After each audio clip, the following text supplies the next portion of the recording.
Thank you all for being here today. Thank you all for being here this week. Global Entrepreneurship Congress 2025, Indianapolis, Indiana. Gracious host. You are here for a session that, as you've seen, it's the Entrepreneurship World Cup. Now, you're probably wondering, what is this? Kind of not really familiar with it. Some of you might know. This is a program that we at the Global Entrepreneurship Network had the fortune of developing and creating back in 2019 to support entrepreneurs everywhere. All stages, all entrepreneurs everywhere. We're all about empowering and strengthening ecosystems, helping entrepreneurs flourish no matter where they are around the world. And what we've developed is this competition that over the past 5 years has provided support to about 400,000 founders at all levels, from those who have just started out, they're still in the idea stage, they might be onto something, they're not sure how to get started, to a bunch of growth stage companies that are already kicking ass. In that time, we've handed out over $5 million in cash prizes, non-dilutive funding. We're not in here to kind of get a little piece of the pie. It's all about support for us. And so we've been fortunate enough to do this with a number of partners around the world. Originally, we developed the program with the MISC Foundation based in Saudi Arabia, and we're currently co-hosting this with an organization called Munshaat. For those of you who are US based, it's essentially the US Small Business Administration based in Riyadh. So they're great partners of ours. And what we've been doing is every year we're seeing about 10,000 to 15,000 applications from founders around the world. You're going to see 10 of them here today.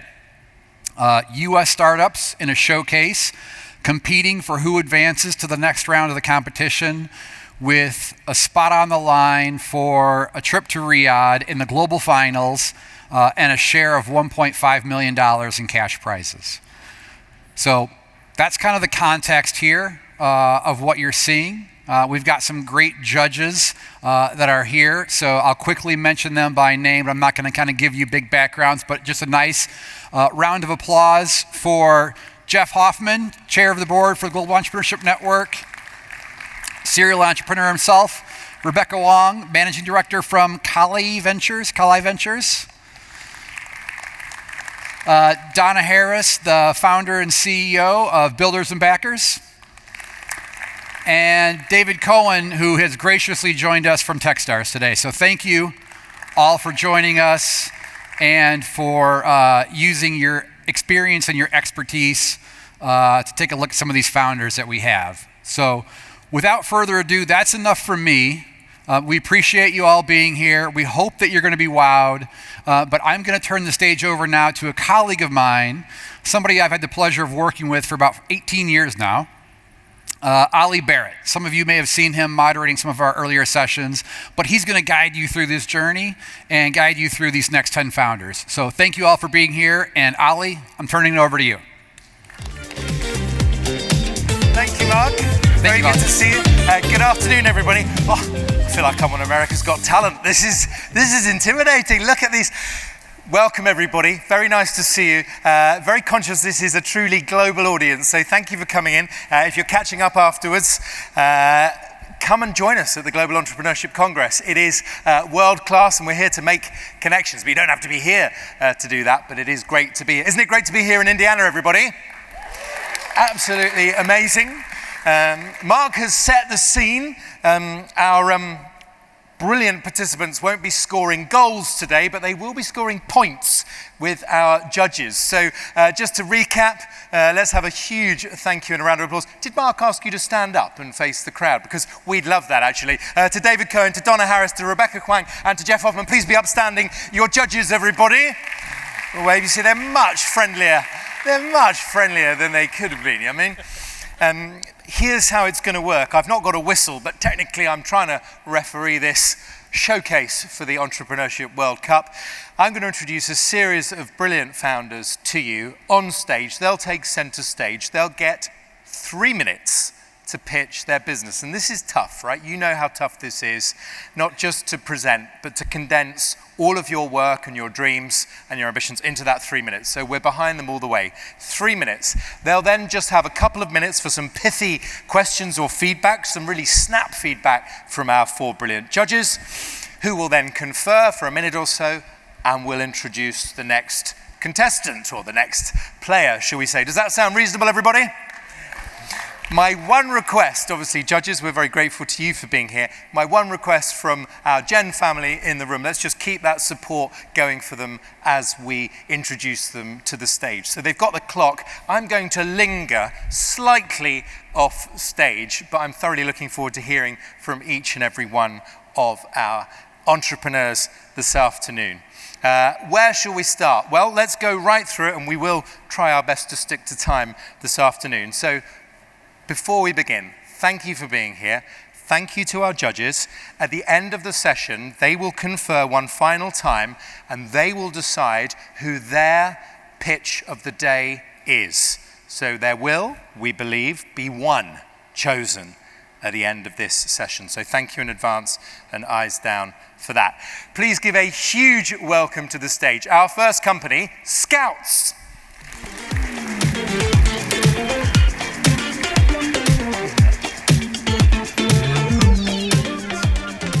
Testing, 1, 2, 3, perfect. Meet Miles, a high school senior who dreams of playing college basketball. But just like 90% of most high school athletes, he doesn't get a college scholarship. However, Miles soon realizes that there are thousands of colleges and universities that offer athletic scholarships. So what does he do? Reach out to schools himself. Miles sends hundreds of cold emails just to get a scholarship, tries to attend a showcase or two, but is still unsuccessful. See, it's not the talent that's stopping Miles, it's the lack of access. And how do I know this? Because I lived it. My name's Antonio DePina. I'm the CEO and founder of Scouts, and having lived Miles' journey myself is why I created this platform. So a little bit about me. I played college basketball and professionally in Europe. I know, gain a little weight, guys, it happens, all right? But just like most athletes, I too had zero idea on how to start my process or where to begin. I got my first college scholarship from sending hundreds of cold emails just like this. And I got my first professional contract by Facebook messaging a coach in Portugal, this exact message. And here's what I learned about the process. Coaches are exhausted. 80% of college coaches don't have the budget to recruit nationwide. They still rely on the same manual, outdated processes to go recruiting. And Scouts is solving this problem. Scouts is a sports recruiting platform that connects athletes and coaches to automate the recruiting process. So essentially, we're a virtual scout for these coaches and a virtual agent for the athletes. But let's just take away the athlete for a second. We're a recruiting tool for coaches. We pre-vet every single athlete and use AI to match these athletes with the right fit. This saves coaches time, money, and also widens the talent pool. So since our launch, we've already generated $1.3 million in total revenue scouting and recruiting for professional and college programs all around the country. But this isn't the most scalable thing, right? Just like Airbnb, Uber, we did a lot of unscalable things to start our journey. So this year, we launched a more scalable solution, our mobile app that's subscription-based, and we're currently at $30,000 of monthly recurring revenue today. Since our app launched April 1st, we have 5,000 athletes on our platform. We have 200 pro and college coaches, and we have successfully matched 400 athletes and coaches with direct interest into each other. We also have 2 NBA G League partnerships with the Orlando Magic and the Dallas Mavericks. And we have the team to build this. We have a team of NCAA insiders, NBA scouts, and most recently we just added CJ Watson, who is a 10-year NBA vet. So again, we are solving the problem millions of undiscovered athletes face and helping thousands of coaches find their perfect fit in college and professional sports. And you can follow us on all social media platforms as we become the #1 sports recruiting platform in the world. Thank you.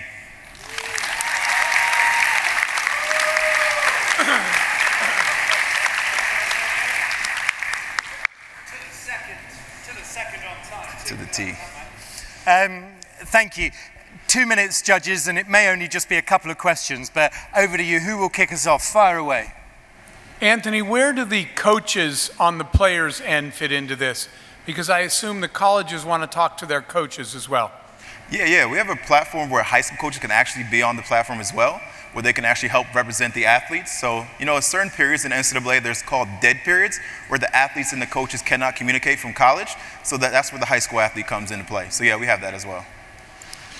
Tell us more about how you make money. Give us the business model. Right. So yeah, we generate revenue through subscription-based revenue. We're a dual-sided marketplace, similar like Uber, riders, and drivers. So we have the athletes and the coaches that pay a subscription. Can you tell us more about the matching algorithm? How do you assess that the match between the coach and the athlete will be there? Right. Perfect question. So yeah, not to bore you guys, we use rule-based AI to do the matchmaking. So it's like a predefined logic. That's how we kind of do the matching. But in layman's terms, we take statistics, GPAs, SAT scores, location, and we use that to help the athletes find the right fit. Team-wise, talk a bit more about the group you've put together and why you think that group helps you win in the market. I'm sorry, say that one more time. Talk a little bit more about the team you put together. Right. And why you think that group helps you win in the market. Right. So the team is all ex-athletes, right? I think they feel the pain points the most, right? We have NBA scouts, NCAA insiders, and we did just add the NBA vet, CJ Watson. But the team we have, they've felt the pain points that we're solving. They're not just a guy who never went to college, who never played professionally. These are a direct team that I created that have felt what we're trying to build and feel the pain for these athletes. A quick question in the tech space, what competition do you have? Yeah, great question. So the competition model is a few different players in that space, but we differentiate just a little bit. There's no player in the space that uses AI to match athletes with college coaches. They're only just directories, so they'll have college coaches and athletes. You have to make it work. But what I find that makes college coaches work too hard. You know what I mean? So we're the only platform that does the AI matching and streamline the entire recruitment process. Very good. Well, that takes us to time, Antonio. You have smashed that one out of the park. Thank you. Antonio from Scouts, and our judges have brought their A game today. Mildly terrifying, I have to say, and I'm just emceeing. It's all good. Now, next up, please give a huge welcome to our next company. Give it up for Check RX. Hi. Good afternoon, everyone. My name is Augustus Holm, and I am the founder and CEO of CheckRx. CheckRx is a Medicare plan comparison tool that simplifies choosing the right health plan for the average person.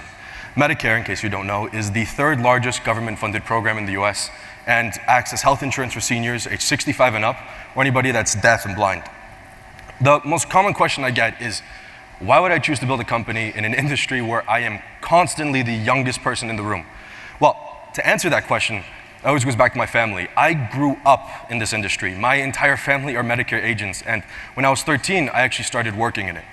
My grandma was a Medicare agent whose whole job is to help seniors find which plans best cover their needs. Asked me to start helping her out. English is her third language, and she doesn't have the best eyesight because she's a senior. But she had this giant binder that was 500 pages thick, and she'd have me flip through it, and it was just filled with these lists of drugs that health plans covered. And as I was going through it, all she would tell me is the name of a health plan and the name of a prescription, and then say, tell me the price. And although it's straightforward, it was extremely tedious. So now I'm 14, I have school, I have sports, and I want to have a glimpse at a social life, so I'm trying to find a faster way to be able to help her. And that's when I start reiterating. So instead of using physical papers, I use a PDF, already a huge improvement.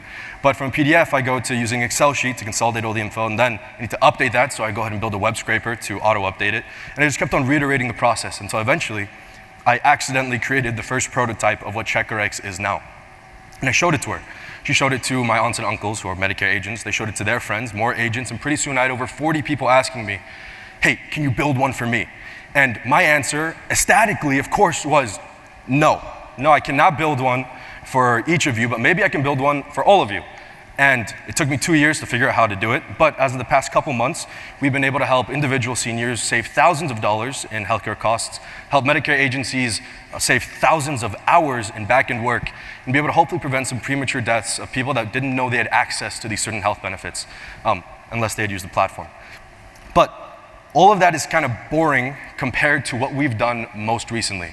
Recently, as of this past month, we've been able to integrate AI into our business logic, not just to build another ChatGPT wrapper, but to actually create something that allows users to use AI to engage with their platform, that actually clicks buttons and is able to move them forward as if a person was there guiding them through the entire plan comparison process. And over this 2-week beta test, we were able to see a 325% rounded increase in engagement time amongst our users, which went from 4 minutes to 17 minutes. And we saw them come back 11 times on average over the course of those 14 days, because instead of it just being a plan comparison tool, now they're talking to it about their kids, their grandkids' birthdays. They're talking about their childhood memories. They are engaging it with it so much more. And instead of it just being plan comparison, now it's a senior AI assistant. Thank you.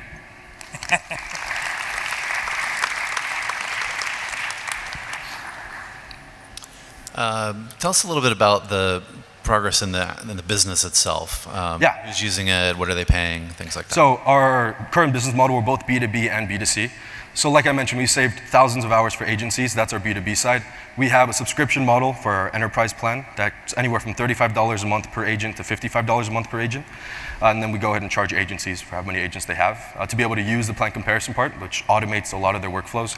And then on the B2C side, that one's actually senior facing. Obviously, seniors should never have to pay for access to find which health plan is best for them. So instead, we just charge the health plan and charge them a commission every time a senior self-enrolls to the plan. But enrollment capabilities are coming in the next 2 months. I'm not sure I'm tracking the evolution to the senior AI assistant. Tell us a little bit more about how the seniors will use it beyond plan comparison. Yeah, so one of the things that we made sure to be able to integrate with the AI portion is to make it a lot more conversational, as if it was an actual agent. So the entire flow is actually based off of agents meeting with seniors in person and actually talking to them. One of the core parts of an agent's job is, half of it is the plan comparison part, making sure they're getting the senior onto the best plan. The other half is the actual personal connection that they start forming. Seniors, unfortunately, are extremely lonely. They don't have many people to be able to talk to, and it is something that they struggle with, especially on the mental health side. So agents are there to be able to listen, to be able to form those connections and bonds. We've been able to take that same flow and put it into our platform so that they're also able to talk to it as if it was another agent, somebody that's willing to listen to their problems, listen to their memories. Are you building any predictive capability in terms of, talking to the seniors and trying to understand what problems may arise in the future? Would you have... You're talking about the simplicity of like... Prediction. Will you be able to do predictions to prevent future diseases? Oh, to prevent diseases for seniors. So that's a whole tricky part. We'd have to have access to their medical records in order to do it. But that is something that we could definitely explore adding in the future. Thank you, Augustus. Well done. Big round of applause for you, our second pitcher. Okay, up next, pitcher number 3. Please give it up for the founder of Exploring Your Potential, EYP.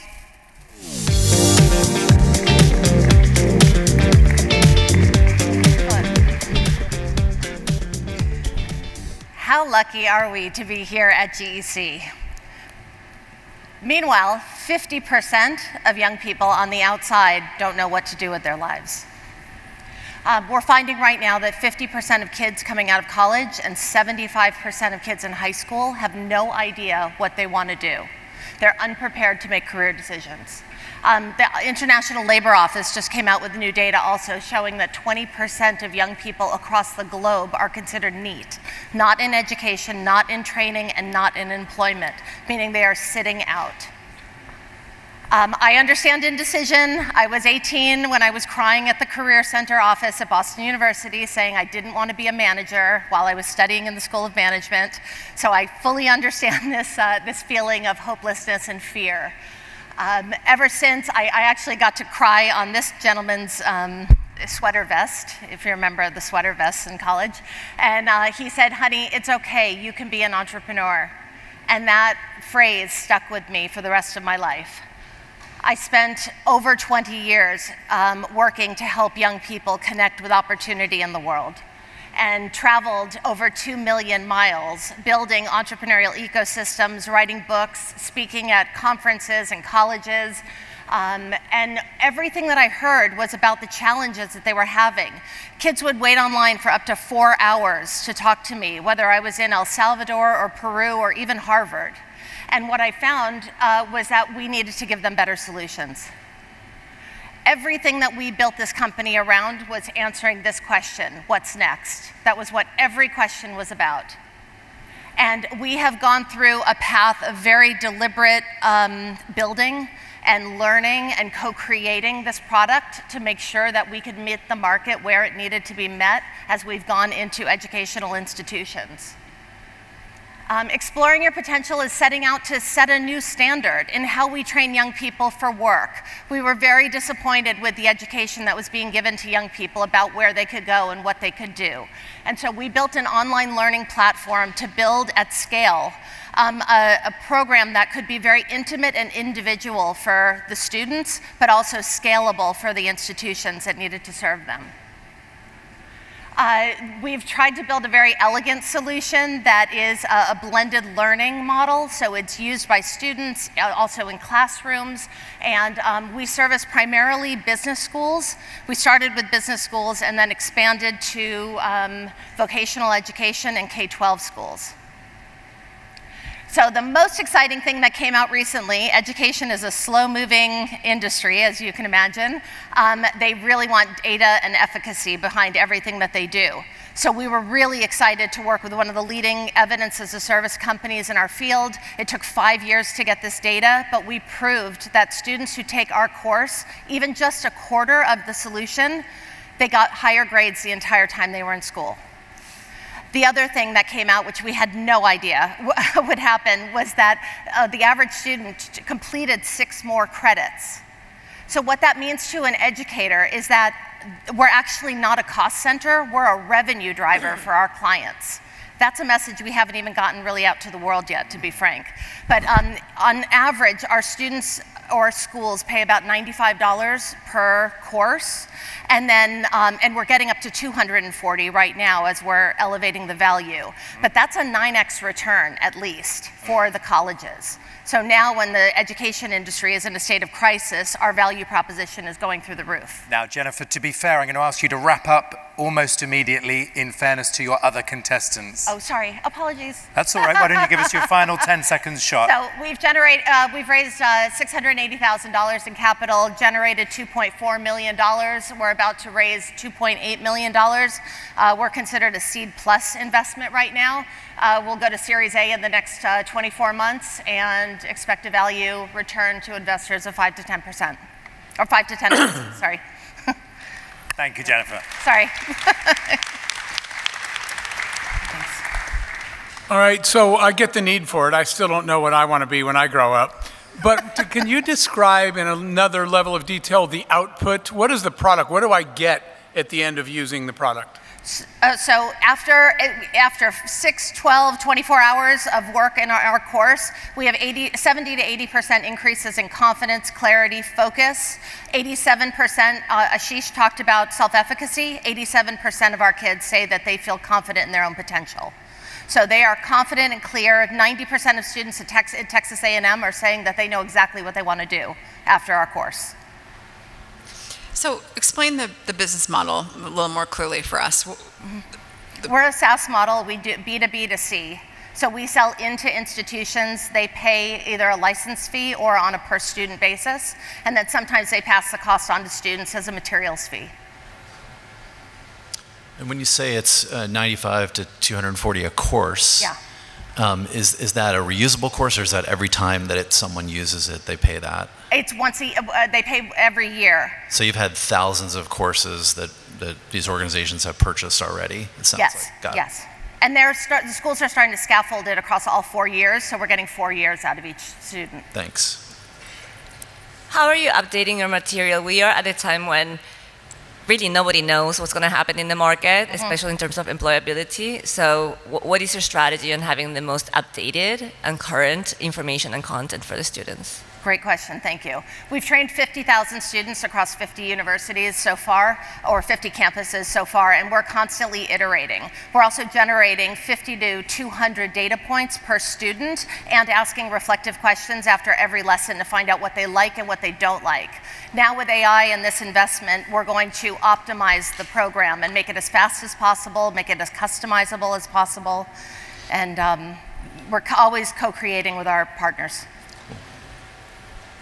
Thank you, Jennifer. Very good job indeed. Thank you very much. Well, then that's EYP, our latest. Now, I've got to be tough on time. I'm sorry, everybody. And by the way, no MC will ever forget the look that Jeff Hoffman shoots you when time's up. It's absolutely terrifying. It is laser-like. Right, next, it won't be a robotic presentation, I can assure you, but we are traveling into the robot world with our next pitch. Please give it up for Roy B.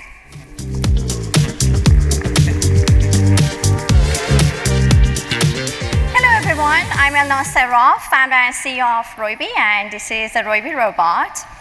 Growing up as a woman in Iran, I faced a lot of challenges and limited resources when it came to education. So when I moved to the US about 17, 18 years ago, I put it as my mission to make a difference in education, and that's exactly what I did. So in about 2018, 2019, we started our research in the education space because, again, I really wanted to make a difference in this category. And, you know, as they say, if you want to make a difference, it really starts with children's education. We realized that early childhood is an important time for every child's growing up and becoming confident. And unfortunately, schools are not ready to deliver personalized content. And we also found out 1 out of 12 kids in the US alone, they have some sort of speech disorder.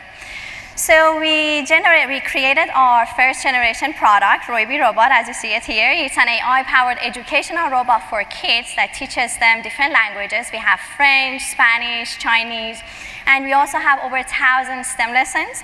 It was featured twice on the cover of Time magazine as one of the best inventions in education. So it gets me really excited. We also hold several patents, utility and design patents. We did a recent case study, which is a proof of our work. It shows that when the kids interacted with Roibi, it started from 50 minutes a day and increased to about 3.5 hours a day. Their screen time dropped by about 46%, which is huge. It means they actually talk to the robot. They weren't glued on these like displays, phones, and iPads. And interestingly, we saw that actually our robot created more interaction with other educational materials like building blocks or books. We generated over $3 million in revenue. We have over 1,000 lessons by certified teachers, sold over 25,000 robots, and we now have pilot programs with over 6 districts in Arkansas. We have incredible team. We started in Arkansas because we got a lot of support. We now recently hired the former deputy commissioner of the education department in Arkansas. He's connecting us with a lot of schools. We are working with the former education secretary of Arkansas. And the team comes with over 20 years of experience in education, teaching, and actually being in classroom, interacting with students and teachers. We raised $4.3 million in the past. Now we are raising $1.5 million. It's our seed extension round. We already have $500,000 committed, and we are continuing to raise. So if anybody interested, please let me know. We are looking for partnerships with people that they have connections with school and also content generation. Thank you.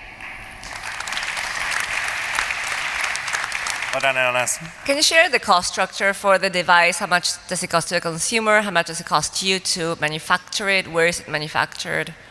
Sure, it's really hard to hear, but in terms of the cost, this is the first generation. For our next generation, we are working now to manufacture. We dropped the cost by 35%.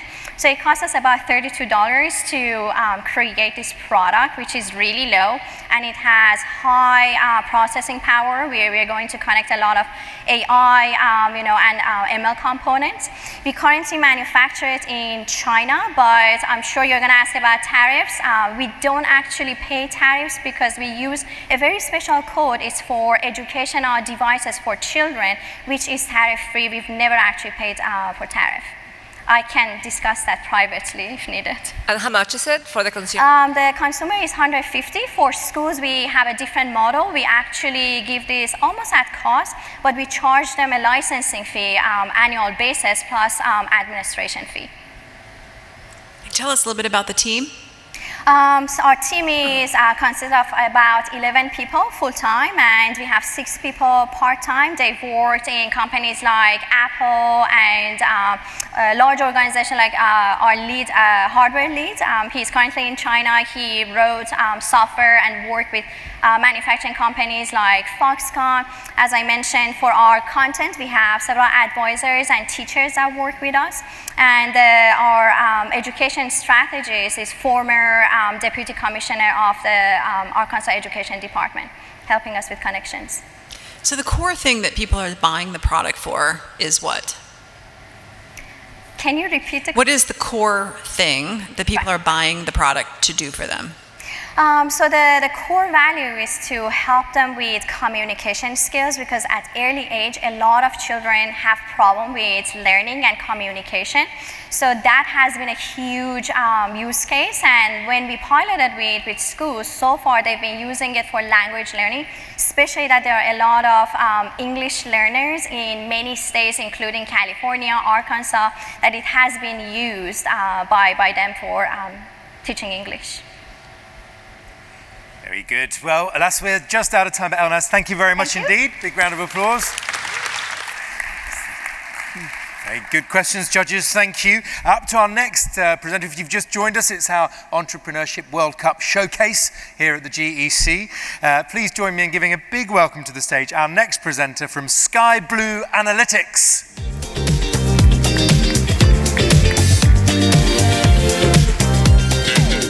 Hi, hello everyone. Investing in the capital market like the stock market in Latin America sucks. Before I tell the problem and solution, I would like to give a couple of data so you can see the size of the opportunity.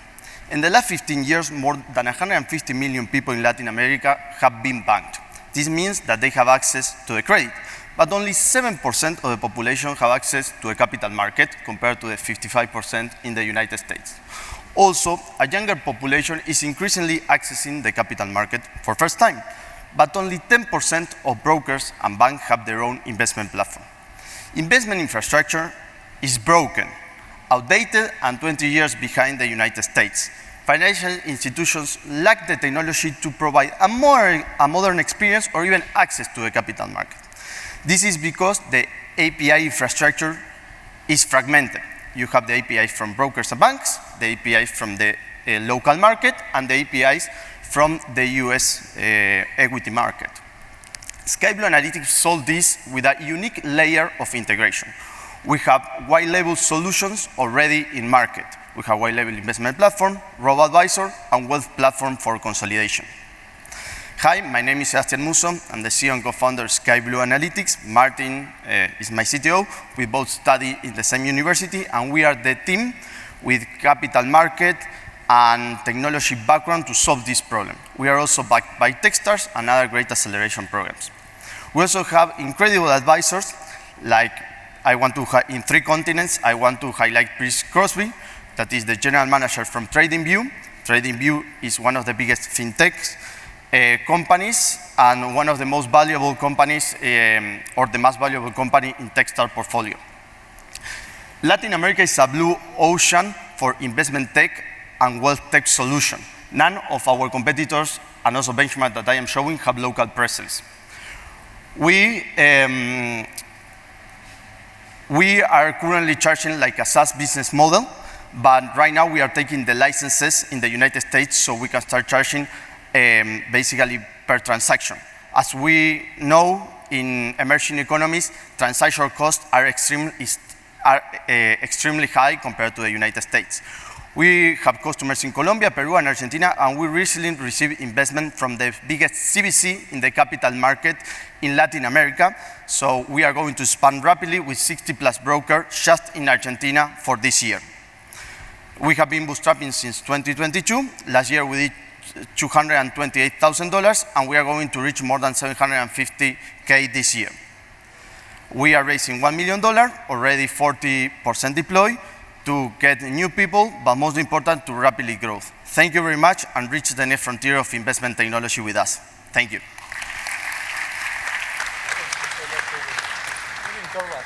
I'm sorry about the deck. Believe me that I sent it correctly, but I don't know what happened, but you know. the show has to continue, so. Yeah, it's not just you. You did great going right through it. Can you talk a little bit about the different geographic markets? How much adaptation do you need to do to enter a different new market? That's a great question, David. So basically, the most important thing that you have to see is adapting our infrastructure. Is just adding one layer of the local market. Because banks and brokers, the APN, they can basically plug in. So we have all the infrastructure done from the US, we have now done from Mexico, and we have also done from Argentina, and we are adding Chile. In that way, we are creating a unique layer, and on top of that, we have already the investment platform that are perfectly customized, that they can easily customize. So in 2 weeks, a broker or a bank can have our technology.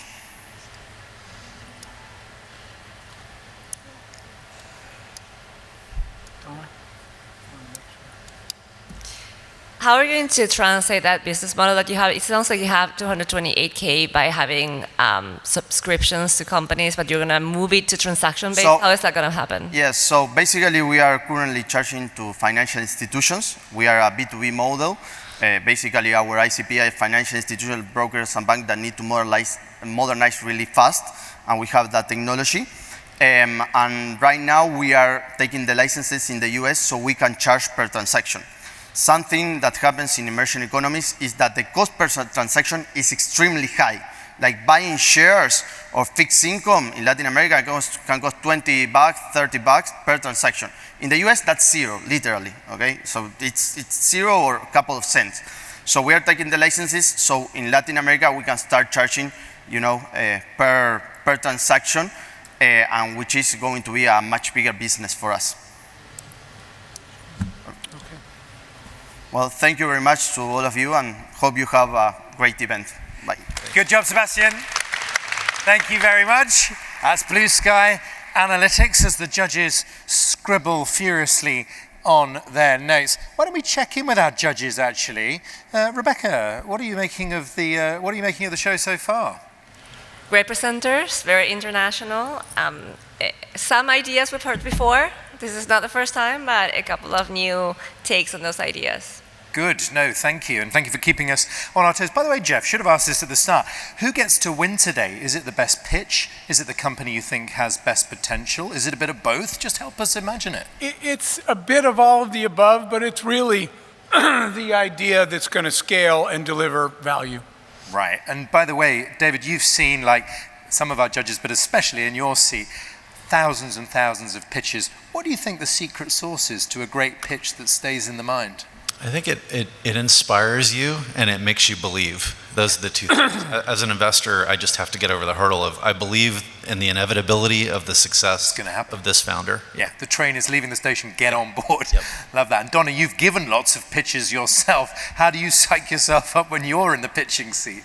Yeah, easy to be overwhelmed at the audience. Just got to take a deep breath. You got to be confident. You have high conviction in your business, so get out there and tell the world why you're so excited about it. Yeah, and I hope you'll agree with us that they're doing a brilliant job so far this afternoon. Yeah, doing a great job. Yeah, fantastic. Well, another round of applause for our 4 brilliant judges, everybody. Thank you. On to our next. We've had 5. We've got another 6 to go because we've snuck in 11 pitches in this showcase for you this afternoon. Please give a warm welcome to the stage for our next presenter. The company is Shamrock.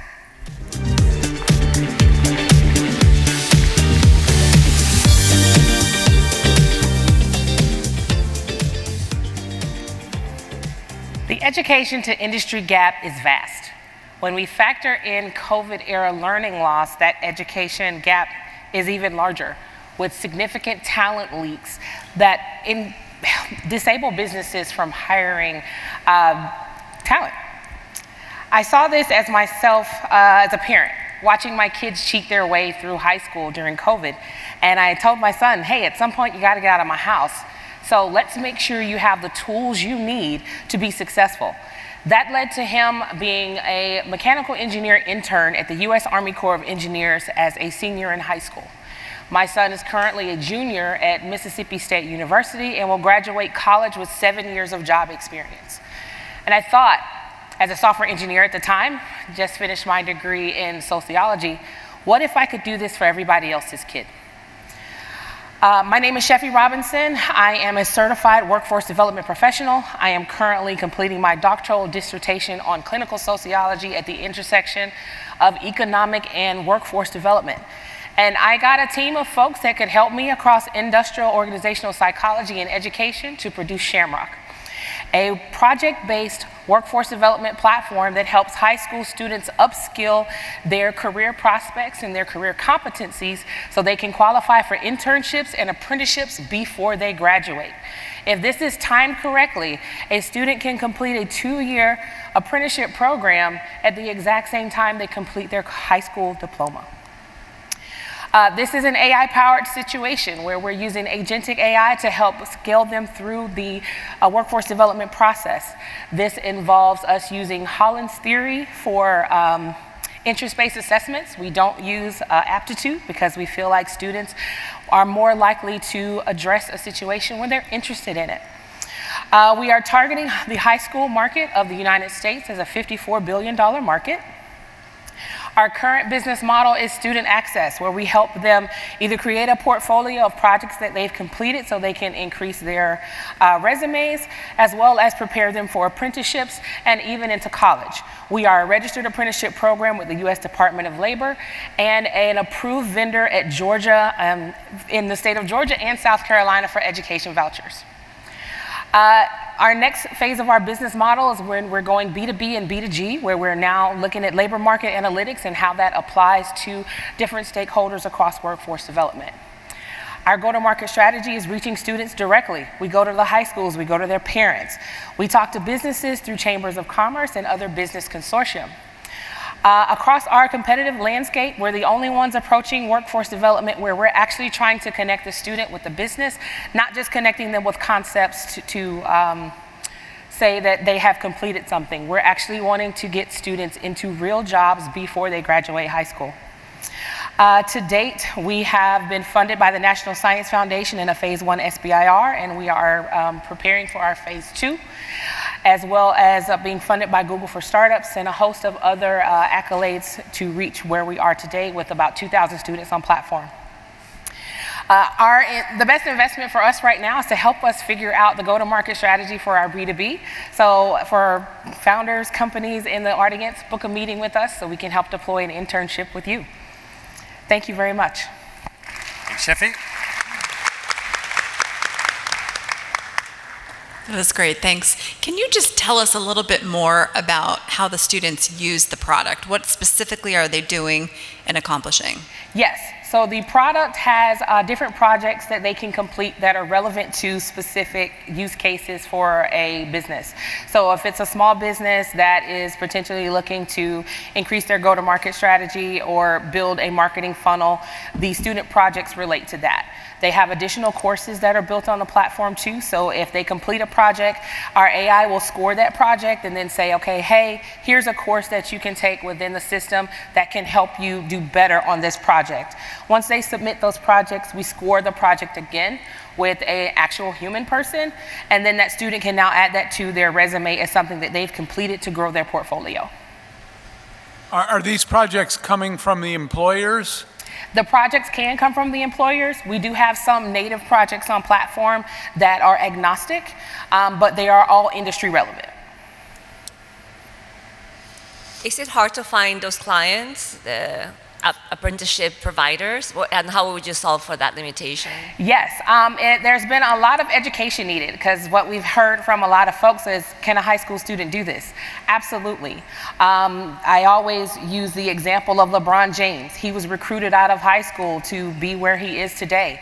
And we have high school students that are performing at that same level. So why not hire them? So sometimes I have to have those conversations, but this is also why we went the route of becoming a registered apprenticeship program, because now we can tap into WIOA so that businesses don't necessarily have to spend money up front to risk things. So we've decided to de-risk that as much as possible by using government subsidies. I'll give you a comment instead of a question. Just want to say thanks for sharing the inspiring story about your son. By the way, it's as inspiring about you as it is about him. Thanks. But that's what investors are looking for. They want to connect with the entrepreneur and believe in the person. So it's really cool to open that way. I thought that was great. Thank you. I appreciate it. Yeah, also I want you to talk to my son. He's here somewhere in the audience. Absolutely. Send him my way. I love talking to the youth. I'm a college professor myself as well. I thrive in helping young people figure it out because nobody helped me figure it out, so let's do it. Thank you. Thank you, Sheffy. Excellent. Well, we're going to continue off the back of Shamrock with a green theme now. You'll see what I mean as we say hello and a huge cheer of a welcome to the stage for our next pitcher. The company is Anu.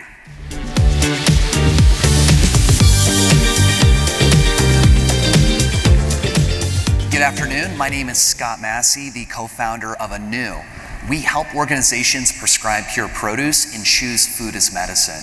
We're a team of former NASA research engineers and experienced industry professionals aligned in this mission, executing the vision, solving the challenge. The greater the distance there is between the production of food and the consumption, the lower the health and nutritional value. The human population and the demand for food is growing exponentially. While we have less land to grow, a decreasing amount of productivity of the little land we do have left. That's bad for the environment, as significant losses experienced in the supply chain, overproduced, as well as our health. Significant nutrients are lost by the time the food arrives on our plates through the supply chain. That is why we are such a sick country. Why the United States spends approximately $4 trillion a year battling diet-related chronic diseases because of inadequate nutrition at the point of consumption. What we're developing is a NASA technology harnessed into a cultivation system at the point of consumption, eliminating supply chains producing at the site to maximize nutrition, food safety, and flavor, while completely eliminating pesticides, preservatives, and 98% of all water usage. We've now licensed this technology to commercial applications, allowing institutions to vertically integrate their supply chains of produce to maximize all elements of flavor and nutrition. What's unique about our technology is that our patented rotary aeroponic design solves the two biggest challenges in indoor farming: energy consumption and crop diversity. Our tower rotates about stationary lights, using fewer lights and less energy, and also growing a greater crop diversity. The most desired fruiting plants need higher levels of light, which we can uniquely grow and have been awarded 3 SBIRs to develop. Our business model licenses this technology to manufacturers. We scale our seed pod consumables, which is like Keurig for food, and we're developing AI software which optimizes and tracks the growing process across the whole base.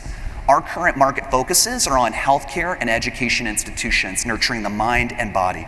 A $2 billion recurring revenue subscription opportunity for our seed pods alone in the United States, other verticals led by specialized distributors. We're very excited about expanding internationally and commercializing our 14 utility patents.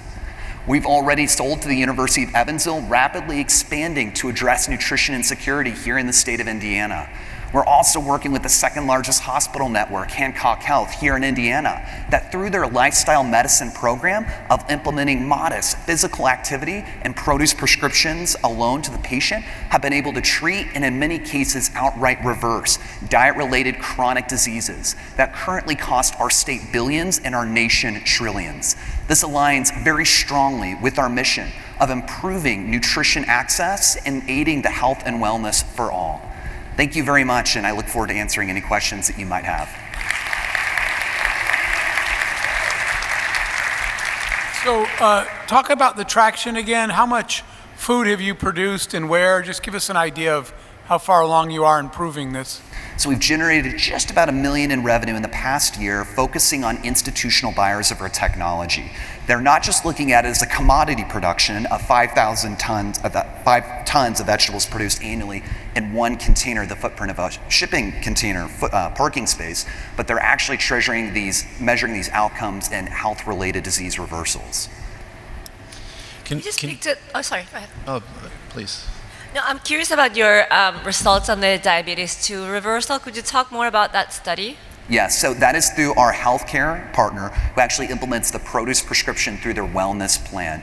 The greatest payer on the lack of health in our country is the employers. It's paid primarily through their health insurance policies of their workforce. In that specific model, they worked with a trucking logistics model, a great profession, but rather sedentary, high propensity for obesity and diabetes. In their wellness model, they prescribe a wellness regimen, they prescribe physical activity, produce prescriptions, and go through other determinants of health before they even prescribe a pharmaceutical. And in general, in an 8-week period, they see enough of an A1C level decline that it can actually even meet the requirements for being a pharmaceutical without the usage. And that can save the employer, on average, $27,000 a year for each employee's type 2 diabetes reversal. That's one disease. Hypertension, many others are also a direct causation of nutrition. But this study used your technology, or this is a study on using produce as? This is a study that they've had going for many years now in their Food as Medicine program. They're now implementing our technology to produce year-round. Historically, they've used farmers markets, seasonally constrained. They needed a turnkey solution to have the same precision of a pharmaceutical, but for food, which we can uniquely provide. Okay, gotcha. I was just trying to quickly reconcile the go-to-market strategy, which I get with, I see like a mom and a kid looking at a tiny little unit. Is that a historical, like, consumer version, or? We originally developed an appliance because, much like Keurig, consumers love to provide feedback, and it's a really easy way to initially develop a minimum viable product. While we focused on perfecting the design, we were then able to attract licensing partners that wanted to pursue commercial markets, selling into healthcare, hospital facilities. As we've already developed the non-expert user experience, it's created a highly scalable platform. So similar to Keurig, which was developed as a consumer appliance, really went to market in offices and hotels, establishing profitability and scale, brand recognition in the commercial markets, before really launching their consumer brand through appliance partnerships, similar to us. Thank you, Scott. Good job. Thank you. Well done, Scott. Well done, everyone. Obviously, I'm very aware that a 2-minute pitch about letters is often just the tip of the iceberg, isn't it, really?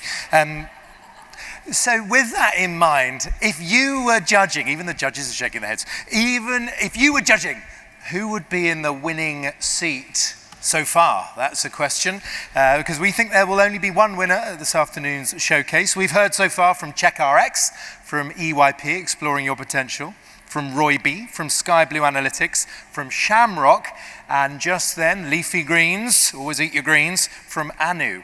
That means we've got 3 to go. 3 short pitches, some grilling, light grilling from the judges, and then the deliberations and the verdict. Please welcome our next presenter to the stage. The company is Recess Labs.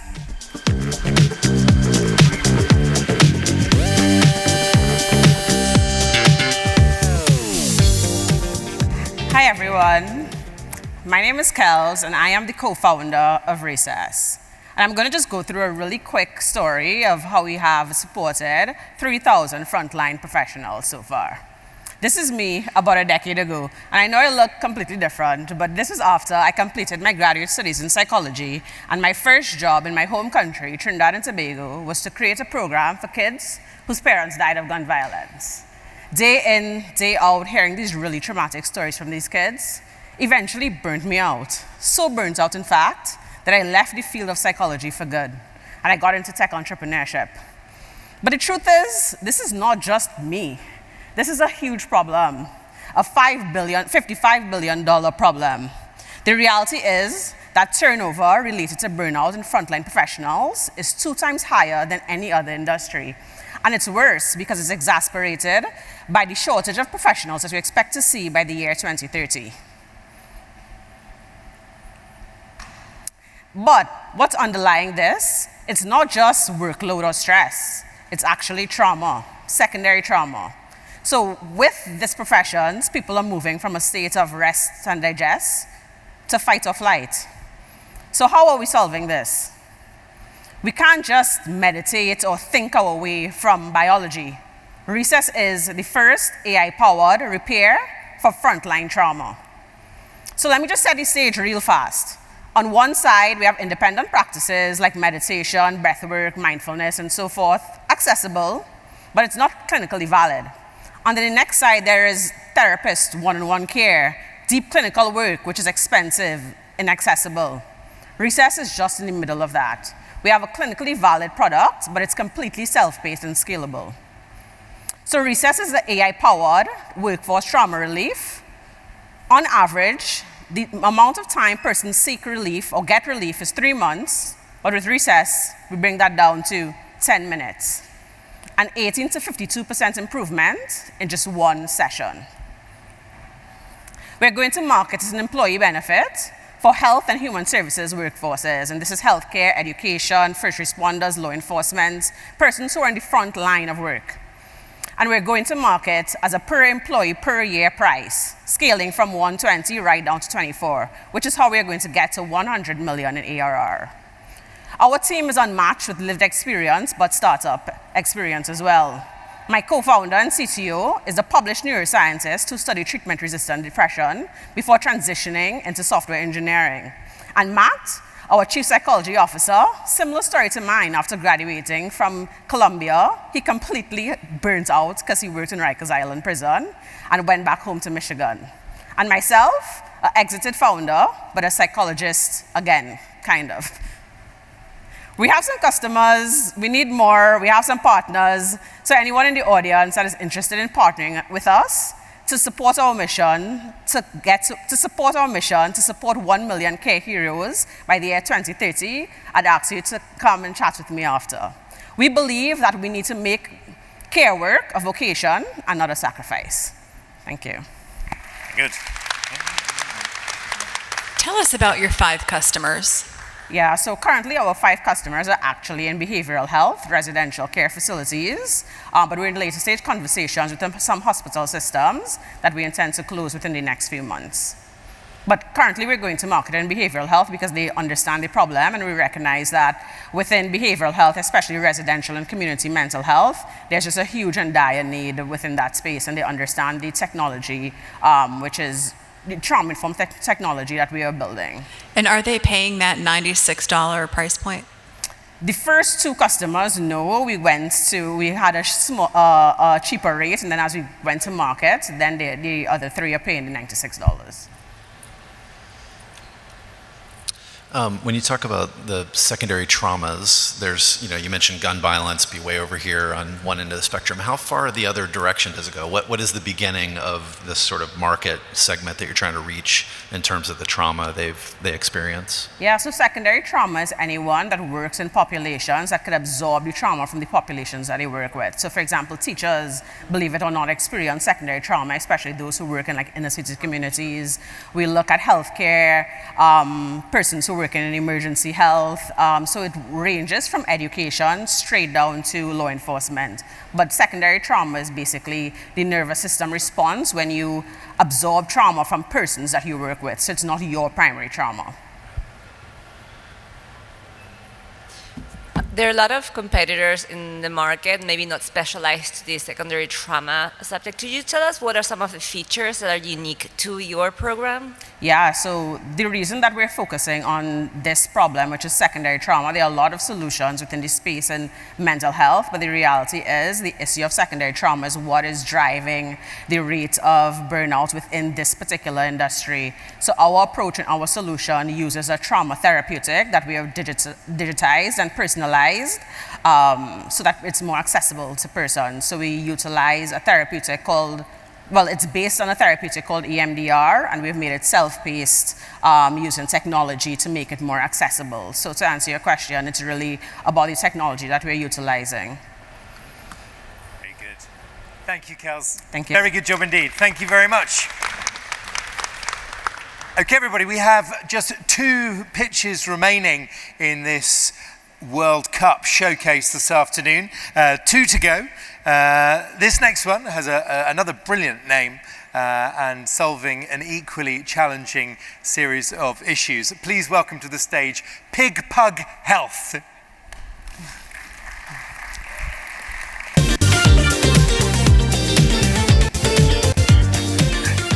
Hi everyone, I'm Vitaly, CEO and founder of Pig Pug Health. We work on AI-powered neurofeedback solution for kids with attention deficit and kids with autism spectrum disorder. Children are our future, but what future we have prepared for our kids? 2 recent articles showing that Gen Z, they don't know how to handle basic life skills. And second article, younger generation, they use AI to cheat. Generally speaking, they don't work on their homework. ChatGPT does. And I repeat my question. What future we have prepared for our kids? The future of overall curiosity or overall idiocracy? It's a prophecy movie from 2005. And our mission is to provide the opportunity for the kids, for the brighter future. And we start with kids who I need. Kids with attention deficit and kids with autism spectrum disorder. It's a huge problem right now. More than 8 million of kids are diagnosed with autism and or attention deficit. And it's comorbidity. More than 50% of autistic kids have some attention deficit signs and vice versa. And it's my personal problem. I've been struggling with autistic symptoms since I remember myself. And we want to provide the neurofeedback as a solution. And usually neurofeedback is a pure science, it's a clinic experience, but we want to bring this experience to homes. We have created comfortable, engaging, and affordable solution. It consists of 4 parts. It's a patented, comfortable device. It's a telemedicine platform where we connect therapists and parents. And what's most important part, it's AI-powered content, AI-powered games, personalized for these kids. We create this content on the fly according to their brainwaves. And our business model is B2B2C. We will go to the market through neurofeedback therapists and clinics. We are a technology provider for healthcare providers. Device will be fixed in 400 per 10 accounts. Oh, okay, we are raising right now 2.2 million for scaling our manufacturing. We have signed more than 5 clinics right now. We have a revenue around 4K per month. We have a patent-pending technology, scalable business model, and huge market opportunity. But what's most important, we have a bold team of founders. I'm a technical co-founder. Anna is a neurosurgeon, neuroscientist, and Hwang and Andrew are neurofeedback practitioners. They work with kids almost every day. And this is a team of developers, designers, medical doctors. Almost all of them have some relation to autism or attention deficit. And this is why PickPack, but I want to say to you, train your brain and stay bold. Thank you. So families using the device at home, what's the output? What do they get? Yeah, usually it's under tutor supervision.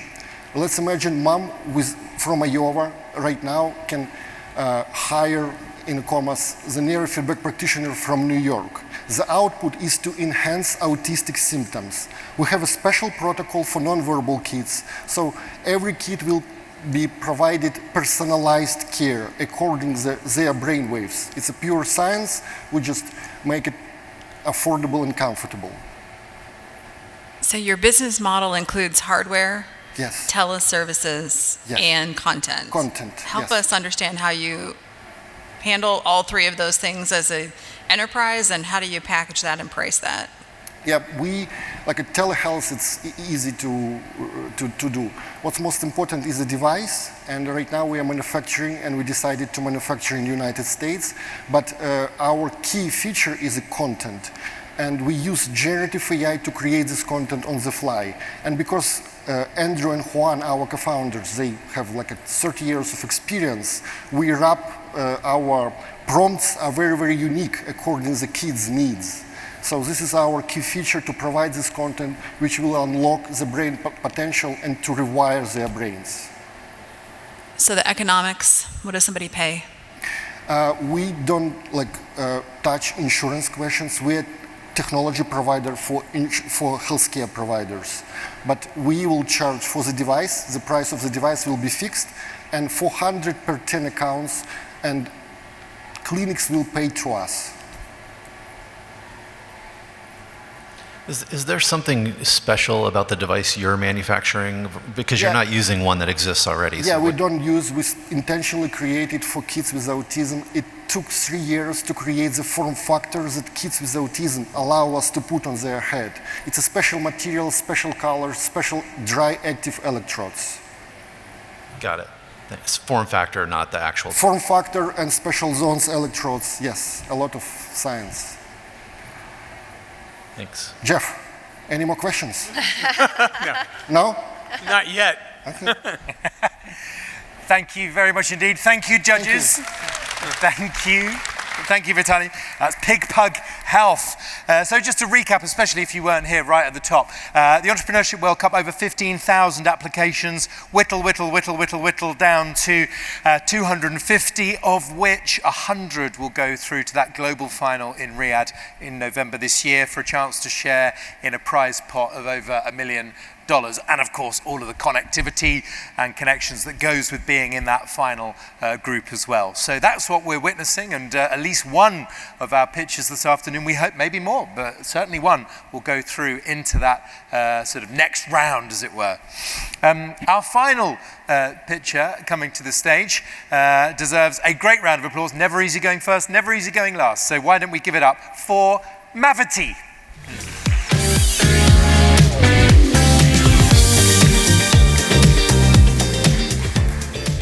Hello, everyone. I'm Tomas, co-founder and CEO at Mavity. So go-to-market teams. They're marketers, sales teams, and product leaders. They have awesome tools to do part of their job. Things like data enrichment apps, voice agents, outbound platforms, and much more.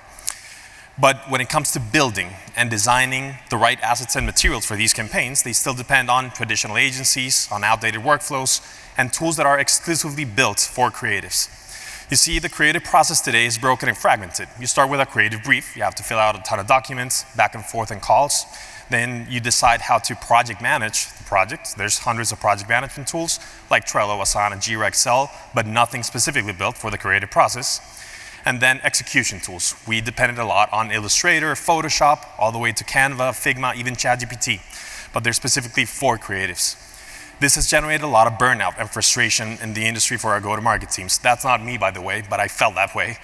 And this is a $34 billion problem that today Mavity is solving.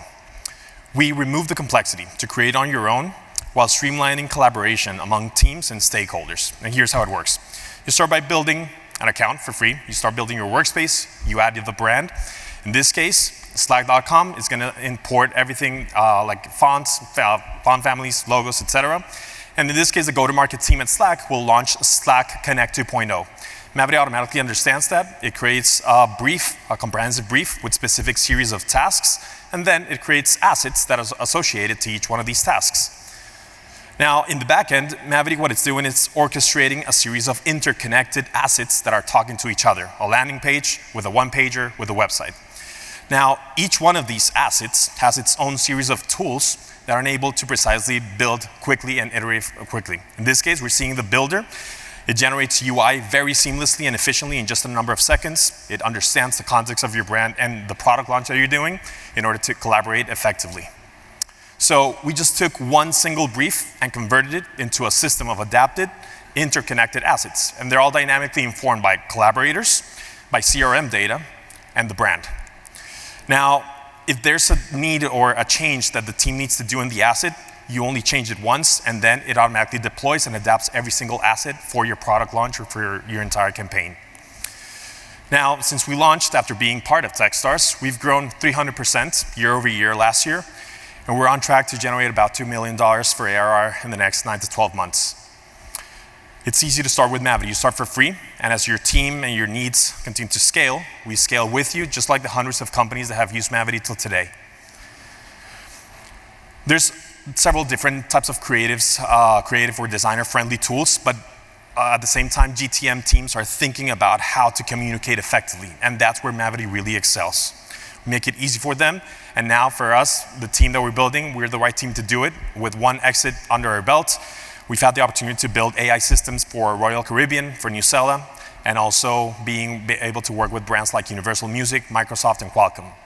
So we'd love to share our vision with you. If you want to change the face of creative collaboration, let's connect and chat. Thank you so much.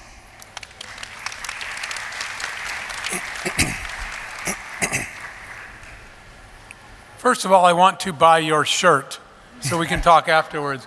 On that last slide, you had some names on the bottom, like Pharrell and stuff. What was that list? I'm sorry, I couldn't hear you well. You had some names on the bottom of your last slide. Pharrell Williams and other people. These ones? Or? Nope. It was the last slide that popped up. The last slide, the thank you slide, I guess. This one? Yeah, so I was wondering what the relationship you have with those companies down there. Oh yeah, so those are some of our investors, including Techstars, Latitude Ventures, Morgan Stanley, and NVIDIA.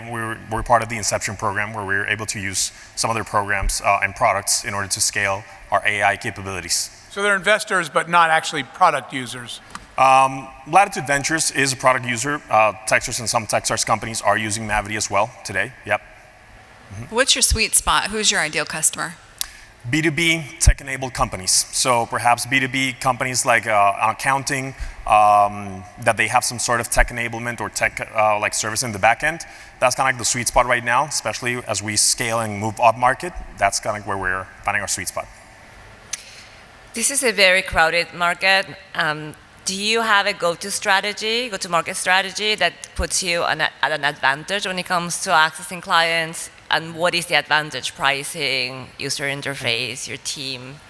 Yeah, I think the main differentiator in terms of space is that there's multiple creator and design-oriented tools. However, everything that comes before that, which is understanding and strategizing and putting everything together, the type of ICP, go-to-market teams, that's where we're after. And how the go-to-market itself that we're using is that we're using the exact same tools that these go-to-market leaders use for example, data enrichment. So we share with them what they can do with the power of Mavity if it comes to the entire stack. And that's where we were able to. Who's doing the sales in your team and what is their Rolodex look like?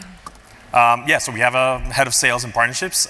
She has been working also in B2B SaaS sales in the past, and myself as well. Yeah. Very good. Any final question, judges, for this last picture? No? Thank you, judges. Thank you, Thomas. Thank you very much indeed. In fact, Thomas, don't go too far because I see quite a few of our contenders, our pitchers this afternoon have entered the auditorium. So will you please be upstanding if you've pitched as part of this Entrepreneurship World Cup, because we'd like to give you a round of applause as well. In fact, as our judges retire to the green room, contestants, why don't you come up on stage? Because I think it'd be good to get a photo of you as well. Why don't you come up on stage all together? That'd be good, and we'll get Thomas back as well. Guests in the Gen family, it would mean a huge amount if you turn to your neighbor and tell them your reflections on the pitches so far and who you would be putting forward to the next round. Let's get these. Thanks, Thomas. Come on up. Who would you be putting forward? Whose pitch stayed in your mind? Who made you want to meet them afterwards for a follow-up coffee? Come on up stage, everybody. Come on. Let's give them a round of applause as they all come to the stage. We'll get a nice group photo. Let's all stand together. This is great. Very good. Let's see if we'll get an official photo of you. Have we got all of you? 2, 4, 6, 8, 10. Oh, are we missing one? 2, 4, 6, 8, 10. Maybe we're missing one. That's all right. Maybe they'll join in later. Let's see. Now we'll get a few photos. Yeah, if we look towards the back, is that right? Yeah. Oh, 2 steps this way. Is that all right? Come on, team. Why don't we have a massive cheer for all of our pitchers in this showcase? They've done us proud. Stay where you are for 2 minutes. Have we got any handhelds in the auditorium, by the way? Because I am sensing an impromptu game show coming on, you can probably tell. We can double check. Just out of interest, team, who actively, and the judges aren't watching this, who actively enjoys pitching? Who's like, yeah, bring it on. Okay, I see, okay. And who's like, can somebody else do that, please? Okay, that's you. Okay, well, that's very brave and bold of you to admit that, but to do it anyway. Thomas, you went last today. How do you feel it went? Good. Can you guys hear me? Yeah, it went good. I think, of course, being last, you build up more nervousness. Yeah. But yeah, it went pretty good. But now, who went first? That was the hard thing to do. CheckRx, yeah. Well, I thought you did a Oh, no, you're not CheckRx. No, you're Scouts, aren't you? Of course you are. Yep. Pairing it up. How was that going first? Oh, it's easy. There's no pressure in pitching, so I mean it's easy. I'm pretty sure everyone else felt it, but yeah, no pressure. No, well, I think you absolutely smashed it, as I said at the time. Right. So here's a question for you all. Actually, support is about more than cash. So if we were to act as your super connectors here at the Global Entrepreneurship Network, who do you need to meet? Who will put that? Yeah. Who do you need to meet to take the business forward to the next level? Who would you say? We'll try and be helpful over the next few hours. I would love to meet companies that are in software development spaces that are looking for the next phase of what that looks like as far as new talent. Companies like Google, Meta, all the big guys, and then even the little small guys that may be local to the area. Mixed manufacturing, additive manufacturing, those are the folks I'm looking for. And have you met our colleagues at Meta who have a stand here at the GEC? Not yet, but I will today. Would you like us to help you meet them? Yes, that would be great. We will help you do that. All right. Thank you. Who can name a particular potential partner or customer that you'd love to meet? So not a general request, but a specific, can you get me to? Let's come on down here. Come on, and we'll get our Super Connector hat on here at the GEC. Who do you need to meet? Hi everyone. Yes, there is someone from NASDAQ that I saw that was in one of those rooms. From where? NASDAQ company. From the NASDAQ, from financial, from the stock market. Exactly. Yes, exactly. And were they a guest here? Were they a speaker? They were a speaker. I think they gave today one speech in room number 3 and number 4. I can't remember. And before one of our guests explodes with generosity, what would you like to talk to them about? Well, as we provide technology and they also provide technology about the capital market, I think that there is a big connection that we can do there. Right. And see maybe, to see how we can expand NASDAQ in Latin America. All right, so on that, is any of our guests able to get our picture one step closer to NASDAQ? Will you raise your hand? I'm looking for help. Come on, there must be somebody. It's like a reverse auction. Let's see any offers. Well, if it's any help, a friend of mine runs the London Stock Exchange, so if that's helpful, Dame Julia Hoggett, I can help you get one step closer to Dame Julia. There you go, that's a freebie. Anyone else on NASDAQ? Come on, team. Right, we'll keep our thinking caps on. Thank you. Oh, where was that? Was that an offer there? Did you see someone? No. Oh, no, you were just hoping you saw someone. Right. Hoping, exactly.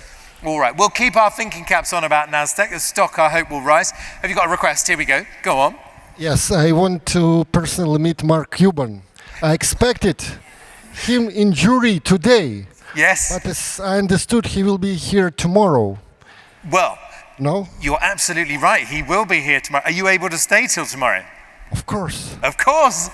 Would you like a personal introduction to Mark Cuban? Yes, because he invests a lot in impact-driven. He created his own pharmacy. Maybe you know, it's very, very low-cost pharmacy for all Americans. And just want to personally meet him. Well, Vitaly, you don't get many perks as an MC. Of course, you get loads. If you make your way backstage and it's within my power to do so, I will make sure you meet Mark tomorrow. Deal. How about that? All right, it's a deal. Who else has got a request, or who in our audience has got a question that you would have asked if you were on the judging panel? Did you feel that something slipped through our four minds like steel traps, I might say? Yeah, tell us who you want to meet. Go on. If you've got a question, raise your hand, because it's not too late. Yeah, so, of course, I'd love to meet Mark Cuban too. But on the topic of his whole company that has to do with, basically getting rid of the middleman and going straight to drug manufacturers, I'd love to meet anybody that is familiar with pharmacy benefit manager networks, PBM networks, somebody that works in with pharmacies a lot, specifically so that way I'm able to get that data or at least find a general path to be able to get PBM network stuff, or just meeting Mark Cuban specifically. That'd be great. I'm sure he could help me out too. It's going to be a group of us now, isn't it? All right. So pharmacy networks, is that the right way of saying it? Yeah, PBM networks. Has anyone got a clue in the audience about how we get close to those PBM networks? If you raise your hand, that's a wave. Is that a wave at the back? I mean, that's going, gone if you're not careful. I think it is in the pink shirt. Is that an offer? Yes, it is. Great. Round of applause for our helpful guest in the coral shirt. Thank you very much. All right, let's keep these requests going. Go on. So this is a little unconventional, but Augustus is 19 years old, and I think that means a lot. And I hate to put him on the spot, but to be here at his age doing what he does, I think we should celebrate him just for that. Yeah. So congrats. Literally just being here, you're an inspiration, and you just don't know how proud you make me as a mom who also has a 19-year-old. I just wanted to say that. So thank you, and I hope I hope success finds you regardless of what you're doing. Yeah, here. Thank you. You're welcome. Sorry. Yeah, here's to that. And by the way, I was thinking about you, Augustus, because our first speaker this morning talked about the power of someone saying, I believe in you, someone who says, I encourage you, you know, you did a good job. Who, so far on your journey, who have been those people so far? I mean, you just had one right here, right? What a good ally. Well, on the topic of as a mother, you being proud of me, of course, my parents have been a major role models for me and actually supporting me through this journey. So I'm 19 and have not attended college, at least yet, but it's pretty rare to have supportive parents that are willing to actually say, hey, go for it, go ahead and build, even though it is risky. So definitely, by far, my parents, and more specifically, especially my mom. So. Amazing. Yeah, thank you, Augustus. Yeah. Yeah, and this person presents maybe here, but on this conference, his name is Marcel Drige. He's chief of European Angel Investment, something like that. So he one of the first said like, I believe in your mission, I believe in you. It was like around 5 years ago, and it was in Jeff Week in Minsk, Belarus. So, like, it was the same organization, but it was Entrepreneurial Week, celebrates in November. Yes. So he was one of the first persons that said, yes, this guy will do it. And that stays in your mind. Yes, and I met him after 5 years here. Yeah. Yeah. So, Marcel, are you here? No. Okay, but I'll track him down and say thank you. That's thank you, yes. No, that's generous of you to give him a shout out. Has anyone had people along the way who have said, you cannot do this? This is not going to work. This is, there's not, let's pass it down, pass the mic down, come on. Let's have a test. Just briefly, one guy said, it's too good to be true. Oh. Too good to be true about this AI things and such. Yeah. So I remember this as well. Yeah, go on then. I'm not asking you to name and shame them, but I have a good one. When I started the first Young Entrepreneurs Network, literally like in the 90s, I had the head of one of the biggest business magazines in the world say, honey, your market is so tiny, it's never going to be significant enough to be like noticeable. And that was young entrepreneurs. Oh, and wow. so the market obviously has exploded. But I remember that was very demoralizing to me when I was fighting so hard to elevate voices of young entrepreneurs around the world. So it's super exciting to be here. I love that. And you are absolutely proving them wrong. Has anyone else got someone you're delighted you've proved wrong along the way? I mean, I know it's a little mean of me to mind this particular theme, but has anyone else proved someone wrong along the way? Or did you only have raving fans? Go on, Augustus. Well, I mean, this is pretty cheesy, but I'm sure a lot of us have experienced this, but there were plenty of moments for me where I definitely thought I was not capable of doing it. Like, you're at total rock bottom and you're just lost and you don't know what to do. But I'm really glad I was able to prove myself wrong to myself, and able to actually building something fully and getting early traction, being able to actually, well, on the track to succeed. So glad I proved myself wrong.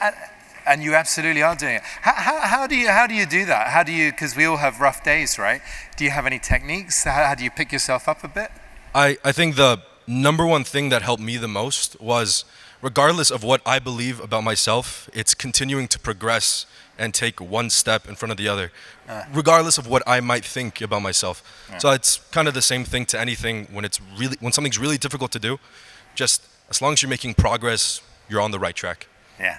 Excellent. Has anyone else got a piece of advice? Because it is a subject we think about a lot in terms of that resilience, that if anyone's having a bad day, how do you dust yourself off? Has anyone got a thing they do, however weird it might be?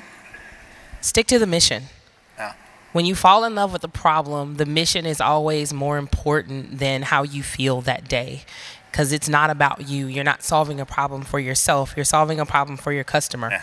So if you stick to the mission and their problems, it helps kind of refocus, because you take the moment off of yourself and you're like, you know what? I'm doing this for the greater good. Love that. Absolutely. Stay focused. Let's have another one. Yeah. Yes, just to addition, like when there are some bad days, I'm trying to remember why I'm doing this, what I'm doing. And like the hardest cases when we do a therapy with autistic kids are non-verbal kids with autism. Yes. Because if it's verbal, it's a different story. But non-verbal, we kind of don't understand what's going on. And we have a protocol for non-verbal kids. And doesn't work like 100%, but sometimes after 3-4 months of therapy, discipline therapy, kids start talking. Yes. And it's a very, very sensitive moment for the parents and for us as well. Yeah. Because like, let's say 7 years of silence, 7 years, and she or he just, and he's starting like a talk. Yeah. It's incredible. Yeah. Almost everyone in tears, and it's just important to continue. If he or she started talking, to continue to improve the skills, and it shows us it's possible to do.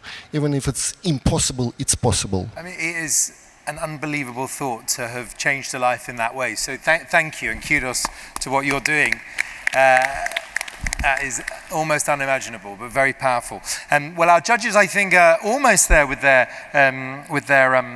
sort of conferring, shall we say, and one of your names will be bubbling to the top. But just while we've got our connecting audience, we've talked about people you want to meet. Is anyone struggling to break through on an aspect of the business at the moment that as you go back, because your profile continues to rise through this showcase, do you need help on anything in your businesses right now? Is there a problem you're trying to crack? Expanding within the Middle Eastern region, specifically looking for United Arab Emirate real estate development partners or other Gulf Cooperation Council countries. Very interesting. And who would be an ideal sort of person to get to in the UAE? And we've got our thinking caps on here. Who would that be? You tell us, who would be the sort of person you'd like to talk to? Health and wellness facilities, mixed-use living spaces where there's an emphasis on well-built environments, increasing access to food as medicine. Right. Any thinking caps on? Any offers in the audience? Can we help our pitcher get better connected in the UAE? I can introduce you, if you'd like, to the Chief Exec of the Future Foundation in Dubai, if that's useful, who's a brilliant connector. So I can help you do that. Any other thing you're wrestling with that you would put out there? Let's race the mic down. Tell us. I'm specifically looking to connect with people that they have possibly some connections, distribution channels with schools that they can shorten the process of implementation. And particularly in which region?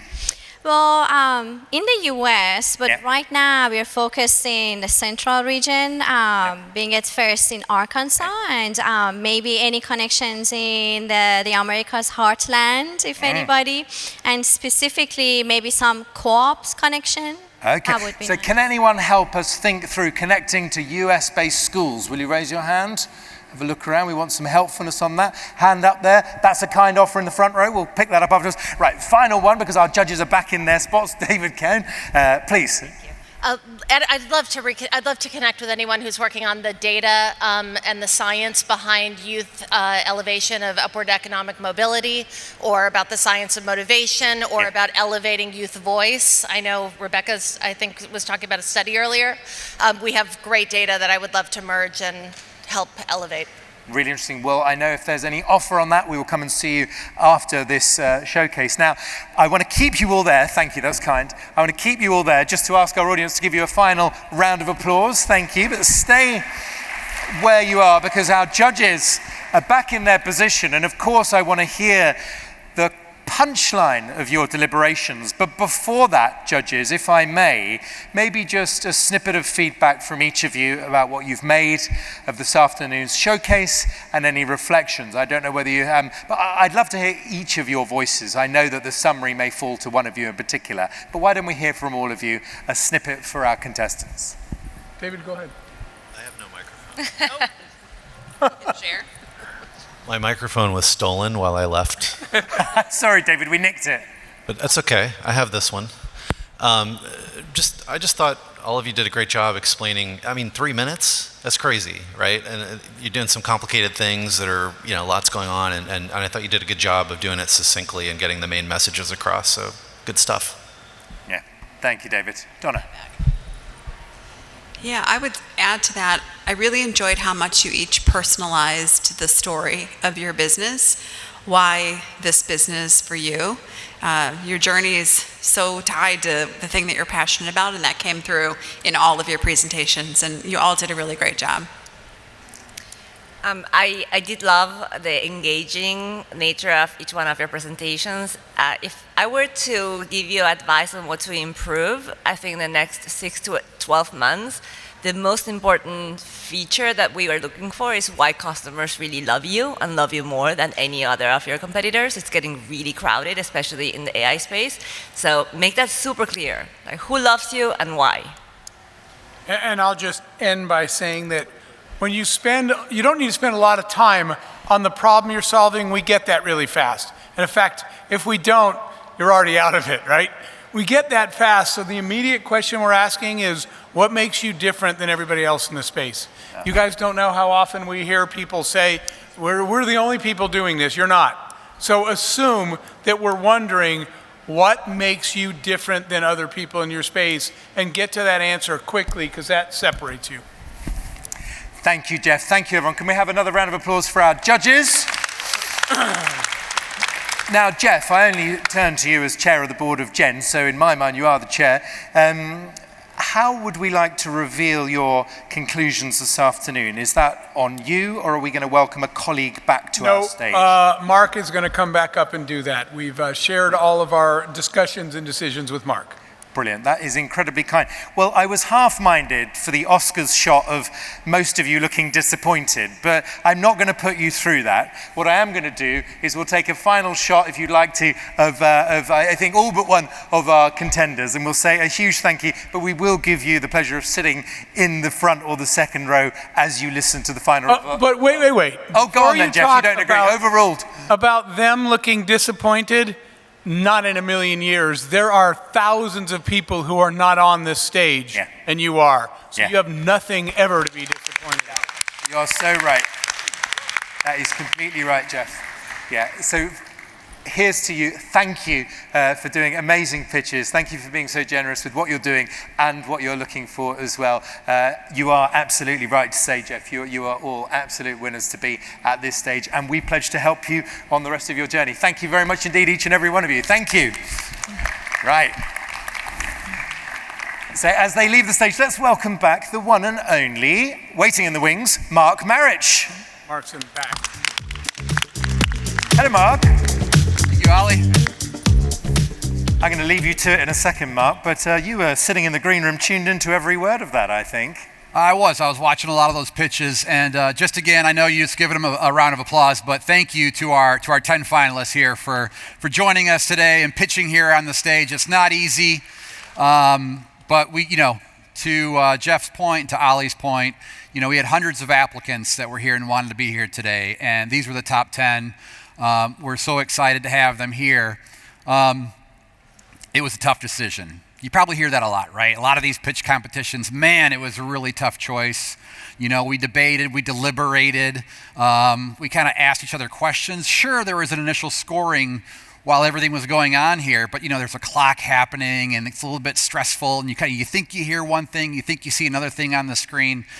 So there's a little bit of deliberation that happens backstage, just to kind of clarify some key points and questions. Important to kind of let everyone know that, any potential investors always recuse themselves from those deliberations. And so we got back there, but one thing was clear that, we had 3 startups who were here that were just so close. They were so close, and it was really hard to pick a winner. And so they're all 3 champions. What we talked about coming in here was picking one winner, advancing them to the next round, and giving them kind of an express pass, so to speak. Here's how the competition is structured. We got about 15,000 applications that are coming in from up to 200 countries around the world. That application deadline is actually still going on. So for any founders that are out there that are in the audience that haven't joined the Entrepreneurship World Cup yet, you can still do so. So you go to entrepreneurshipworldcup.com, fill out the application form, and you're automatically in the competition along with these 10. Now, what we do there is we have what we call a global pool. And so anybody that enters that competition will be screened and judged and considered for potential advancement. So we're going to announce 3 startups today that are advancing to the next round. There's a group of 250 companies that'll be selected for participation in a virtual boot camp get some training, some mentorship, and some preparations for the next round, and that's making the final 100 global finalists. So we're going to name 3 companies today that advance past this round into the next, and then we are going to pick one of those 3 that will get that express pass to the top 100. And so, if you don't mind, I'm going to consult my phone here just to make sure that I don't give you some kind of a beauty pageant mistake where I'm announcing kind of wrong companies. So the judges worked very hard. I want to make sure I get this right. So I'm going to announce 2 of the 3, and these are 2 companies that are going to advance to the next round. So to the top 250, to the virtual boot camp, Anu and Scouts.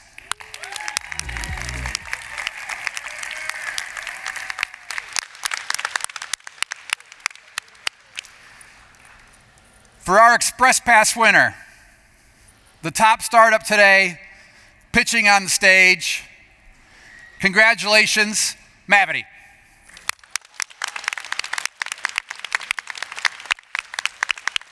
Come on up.